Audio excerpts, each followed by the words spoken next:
Welcome to HDTV. You're now rocking with your boy. Now, we've always we always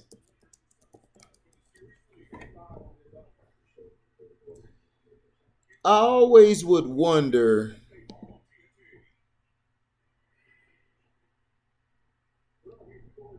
you know, what were the what were some of the favorite sports films, not trying to say they were the greatest films of all time, but the thing that made these two films, fun to watch was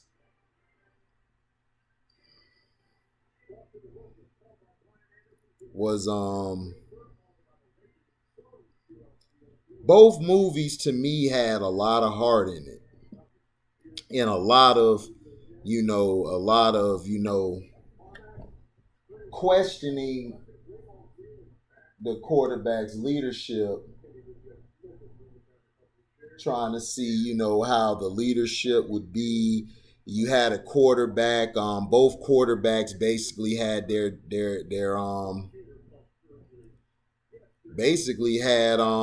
trials, and they had to go through tribulations. Like Shane Falco's character, played by Keanu Reeves, was having a great college career until he got to the national championship, I believe, a bowl game, where he played so terrible that when he got that, it dropped his draft stock. So no one really was thinking about him after that. Everybody was like he was an afterthought. They were like, this guy choked. Like, who is he? It's like, what's the point? And then the other guy was a character I could relate to because of skin tone. Because he was the typical quarterback who was athletic, who could run, the new age quarterback we basically could say is of today. And he was converted to cornerback, and he hurt his shoulder. So his arm hasn't been the same. So he was really the third string quarterback. He got his chance to start once the old quarterback vet, um,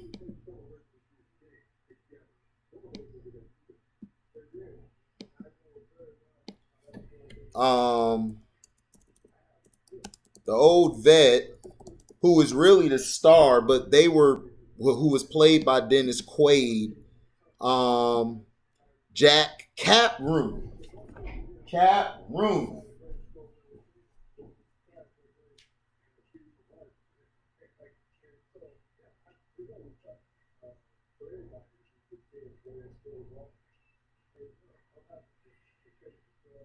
So Jack Cap Rooney was the guy, but they were on sort of a losing streak. So with them being on a losing streak, Cap was playing decent until he got hurt on a tackle on the blind side. I think one of their, I think he got hit on the blind side. He ended up being hurt. He had a disc in his back that was messed up, a dislocated disc, which are common injuries in football. So when he got hit, that's what opened it up for the backup quarterback. The backup quarterback got in there. He didn't even last the play.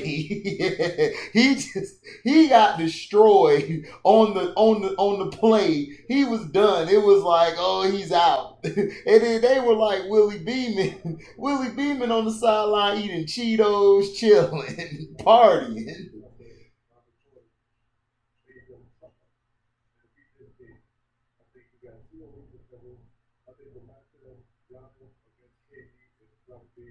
So it's so basically what pulled through was he came in the game. He was struggling at first. He played terrible. Al Pacino playing coach, which was Tony D'Amato. Everyone says this character was basically based off of Vince Lombardi. I don't see it because Vince Lombardi to me was a lot more. Vince Lombardi, he always had a grasp on the situation. He never lost his team. Guys would be in position, but I guess they were trying to play off of he was an old coach who won all these Super Bowls. Now he's in the new era trying to coach these young players. It basically to me would be if you had Bill Parcells coaching in this era. Bill Parcells would have choked everybody. Like Willie Beeman would have got choked. He would have cussed all of them out. So the movie basically centered around the team, the Miami Sharks, which are the crosstown rivals of the Dolphins. And they didn't really, the NFL didn't greenlight this movie because they didn't want a lot of the stuff to be shown that this was what happens in the NFL, which we know this is what happens in the NFL, the party with girls, unfaithful husbands, having a side chick, the quarterback who started off bad, threw up every game, and then he was able to play. He balled out. He continued to get better, and that's when he took the reins and took over. Really, then he went into a losing streak. He lost the game. And Cap Rooney was in the wings trying to come back. Cap didn't want his job to be let go, and so it basically to me centered around Willie Beeman and the head coach D'Amato. And then you had that flashy running back in LL Cool J's part with the running back. And I'm not going to get into the details of what happened offset and all. I don't care about that. I watched the movie. I enjoyed the movie. This movie here just showed you how a quarterback who everybody said, oh he needs to learn how to throw more from the pocket. And in this quarterback, he was changing the plays a lot. But the thing is, he was opposite of Ben Roethlisberger. When he changed the plays, they actually worked. And he was turning it into an aerial attack. But LL Cool J's character was getting mad which was Julian Washington. I think that was the name of his character. Julian Washington. He basically was getting pissed off because he felt like he's not getting the touches. He's the guy who needs the touches so he can get paid. That's the part of the game. If you don't get a certain amount of touches or rushing yards or things like that, you don't get paid. And the same thing with Lawrence Taylor's character, Luther Shark LeVay, a guy who was an aging linebacker, was trying to play to get his cut, but he was hurt, so he had to sit out a while. And then you saw the interaction between the players. And the movie basically was more predicated around guys who are in the league. Whereas The Replacements with Shane Falco, you had all the other characters in there. You had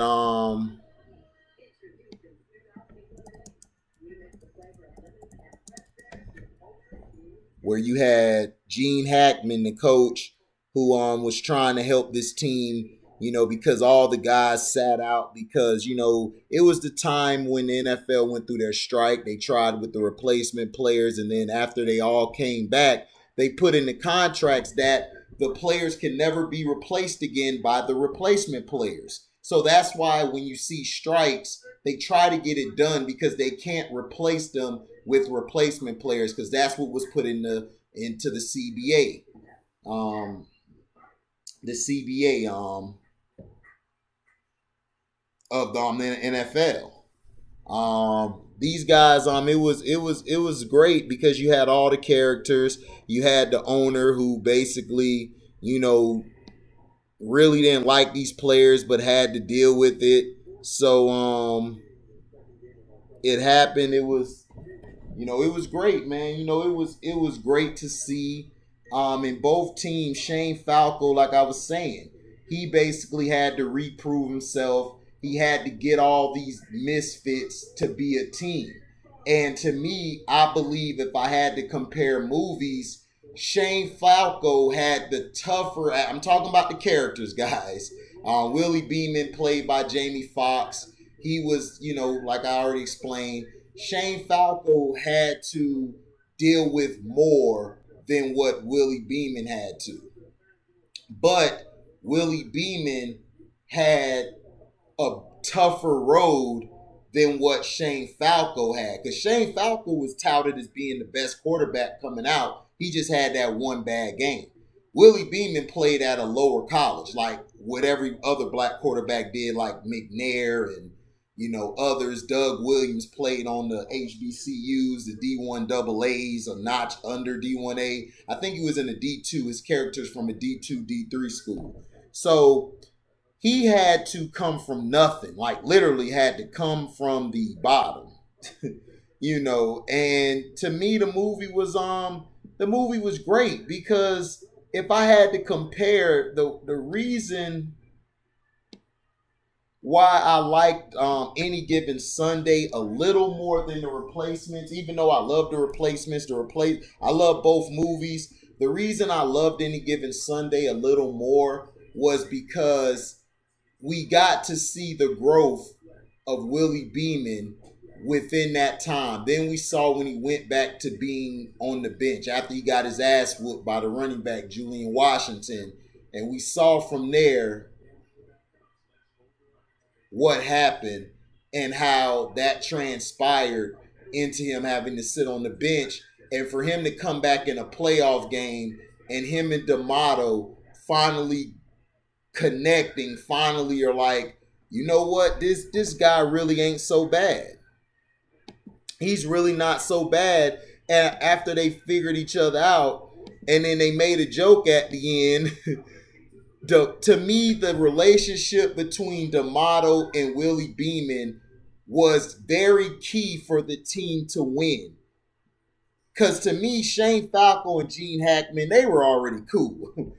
Gene Hackman's character, which was Jimmy McGinty, they were already cool, because Jimmy basically, it was never no push, and Shane Falco really didn't have no pressure as far as having a guy who was already there. Now, the guy that was already there was the quarterback. He really didn't have to worry about him till later, which was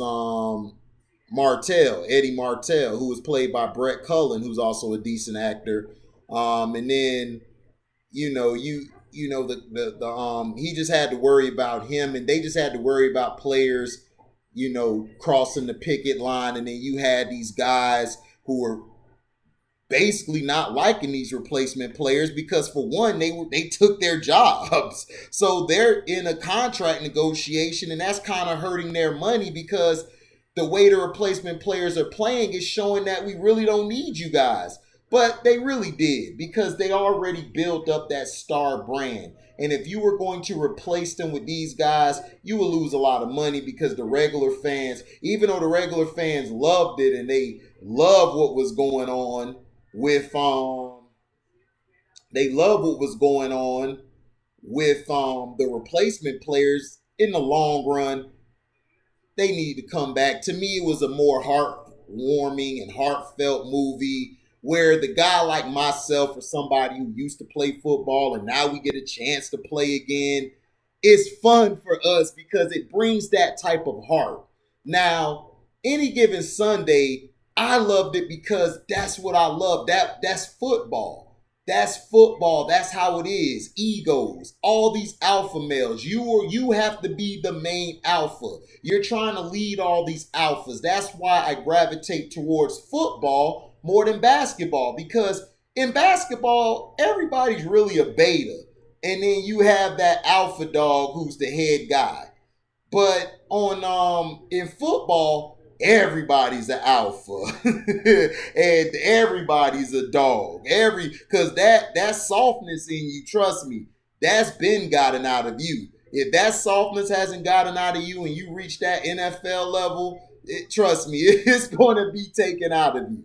But I loved Any Given Sunday more because it showed you the bond between a coach and a player, a new age player, and an old school coach who's stubborn as hell, and a new school player who kind of got the big head, then had to be put back in his place, then came back and showed how great he was. And what was great was at the end when he told them, I always wanted to mean to ask you, was my jambalaya was good? And then Willie Beamen like, man, that was the nastiest shit I ever tasted. Why the fuck you think I've been throwing up all this time? He was like, well, I always would think that, so I just asked the question.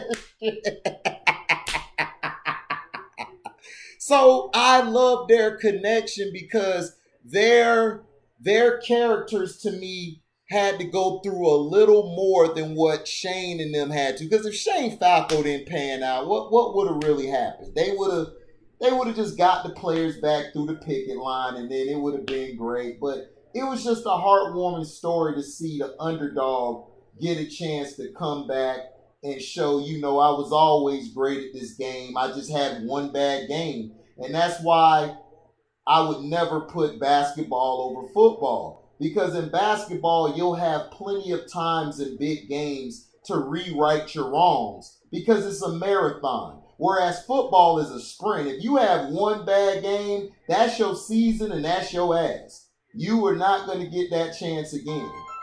And that's something that people have to understand. That's what people have to understand big time.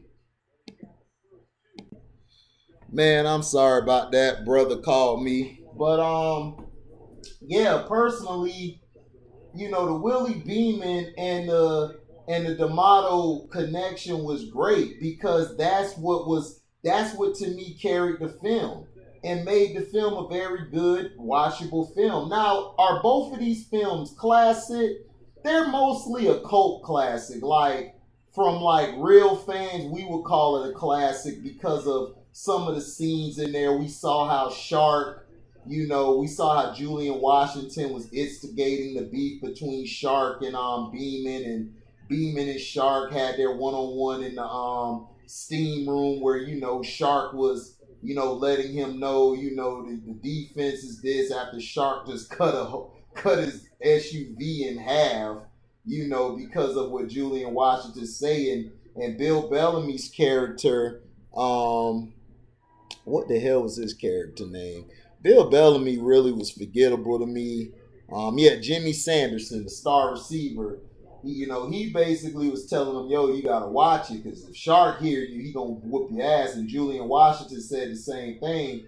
But Willie Beeman had the big head, and the thing I love what he did was, that was my fault that that this happened. Trust me, it wasn't me, guys. It was the devil, and that him and Shane Falco had that charisma and that direction. Like, look, this is what we're gonna do. They kept all these men in place to win. Falco's job was a little harder because he had a dysfunctional team. But when he left, when they started putting Martell in, and then Shane came in after they beat Martell up and hung him somewhere, like not hung him literally, but duct taped him to a wall or something. They basically wanted to keep him out so Shane could come back, and Shane came back and won the game. He showed in the big game. I got the cojones. I rewrote my wrongs, and then Willie Beeman, him and D'Amato called the play where the offensive coordinator didn't really agree with the play. So, because the offensive coordinator was going to be the coach anyway, D'Amato was going to leave. But the play was, they ran an option play, him and Julian, and then he threw it to Julian at the last second. He got sprayed. Julian got it to the 2-yard line, and Willie Beeman jumped over the line and got the ball in the end zone, which was very memorable. And then the moment at the end between him and D'Amato, to me, really made the movie even better because you saw Jamie Foxx's range as an actor and you saw Al Pacino's range as an actor, and it really connected. It really connected, and that's the reason why I liked it any given Sunday, because the coach and the quarterback was the main focal point, and I love that interaction between them because it showed you how old school meets new school, how that clash of the minds. Ultimately, they still needed each other because Cap did his best. He got the game close, but he was too old and he conceded. He basically said, man, give the young buck a chance, man, because D'Amato already saw it. He was done. So to me, I thought Any Given Sunday was a little better. I gave Any Given Sunday 3 stars out of 4. I gave The Replacements 2.5 out of 4. The only thing I hated about The Replacements was I wanted to see more personable relationship between Shane and Gene Hackman's character, McKenty. I wanted to see him and McKenty have a better relationship where I felt like the one with Willie Beeman and D'Amato was a lot better, and we got to see the growth a lot better. So I felt like Any Given Sunday was slightly better than The Replacements. Let me know in the comment section, man, what you think. What movie would you take? To me, they're both good. To me, they're both good movies, and they're rewatchable. I love the watch factor for entertainment. You know what?